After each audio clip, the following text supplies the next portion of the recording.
마약 청정국이던 대한민국이 이제는 그 타이틀을 잃어버리게 되었습니다. 연예인들이 마약 관련 혐의로 잡혀 들어가는가 하면 10대와 20대들 사이에서도 마약이 널리 퍼지고 있습니다. 이젠 인터넷으로 1시간만 투자하면 어디서든 손쉽게 구할 수 있다고 하죠. 예전에는 꿈도 못 꿨지만 이제는 여러분들도 마음만 먹으면 구할 수 있게 되었다는 뜻입니다. 사실 10대와 20대들이 마약을 해보는 이유는 간단합니다. 바로 호기심 때문이죠. 인터뷰 내용을 한번 보시겠습니다. 요즘 10대, 20대들 같은 경우는 기준성이 없어요. 그냥 파티를 하죠. 그냥 여기다 되게 마약이라고 하면 멋있어 보이고 아니면 되게 특이해 보이고 하니까 이게 위험한지도 몰라요.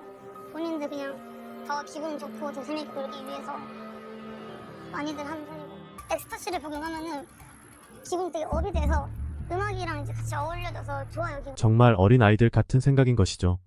뒤에 몰려올 후폭풍을 생각하지 않고 단순 호기심만으로 그 위험한 것에 손을 댄다는 것이니 말입니다. 이러한 경우는 사실 가정과 학교에서 올바른 교육이 먼저 되어야 합니다. 그것이 옳지 않은 행동이고 자신의 삶을 파괴한다는 것을 분명하게 교육하는 것만이 해답이 될 것 같습니다. 사실 저는 이번 영상에서는 유명인들의 마약에 대해서 다루고 싶었습니다. 얼마 전 유명 배우 유아인 씨가 마약 관련 혐의로 검찰에 송치되어 수사를 받았습니다.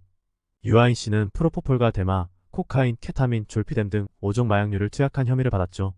그는 2021년 한 해 동안 병원을 돌면서 마약류 진통제인 프로포폴을 73회에 걸쳐 총 4040ml 이상 투약했다고 합니다. 그런데 참 이상합니다. 유아인 씨는 TV 예능 프로그램에 나와서 멋있는 말을 했던 것으로 유명하기 때문입니다. 잠시 보고 오시죠. 예전에는 막 신발장에 신발이 꽉 차 있으면 되게 부자가 된 느낌. 잘 나간다는 신발들 막 소장하고 갖고 막 그런 것들 줄 세워놓고 이러면은 되게 막 잠깐이지만 와, 나 좀 잘 나가는데 부자 같은데 약간 이런 느낌이 들었다면 지금은 전혀 그런 느낌이 없어요.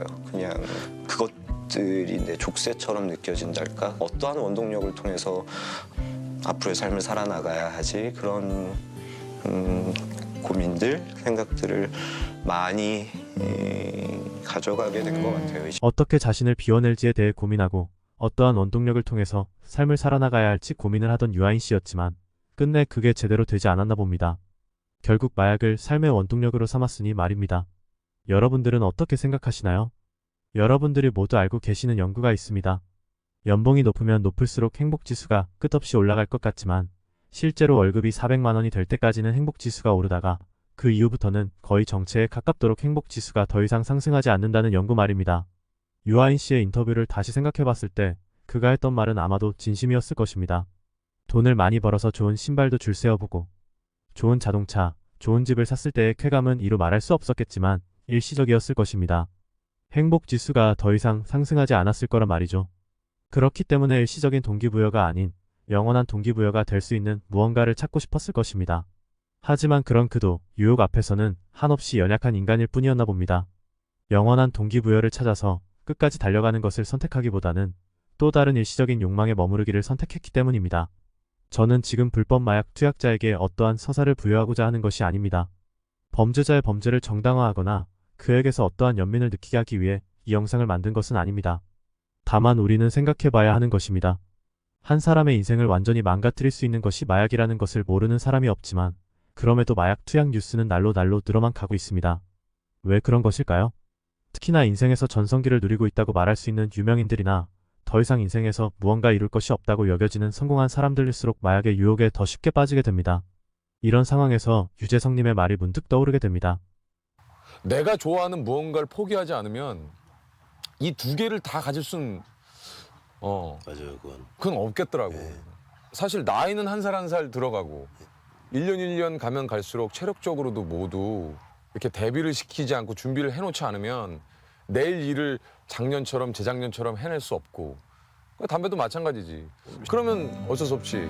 내가 담배 피는 게 좋더라도 끊어야지. 뭐 이유는 단순해. 사실 모든 걸 다 가질 수는 없어. 뭔가를 포기해야 돼.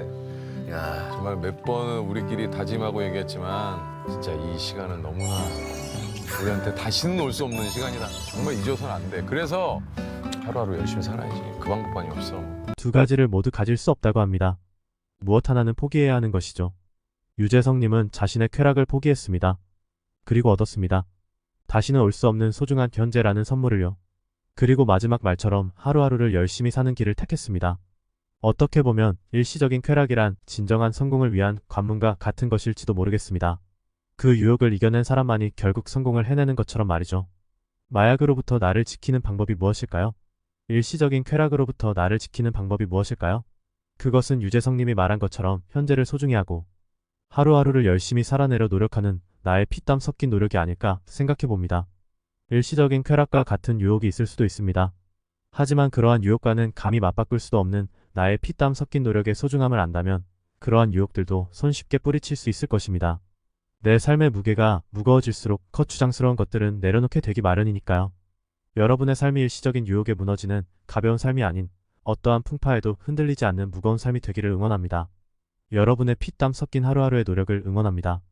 오늘 영상은 여기서 마치도록 하겠습니다. 구독, 좋아요, 댓글은 콘텐츠 제작에 큰 힘이 됩니다. 감사합니다.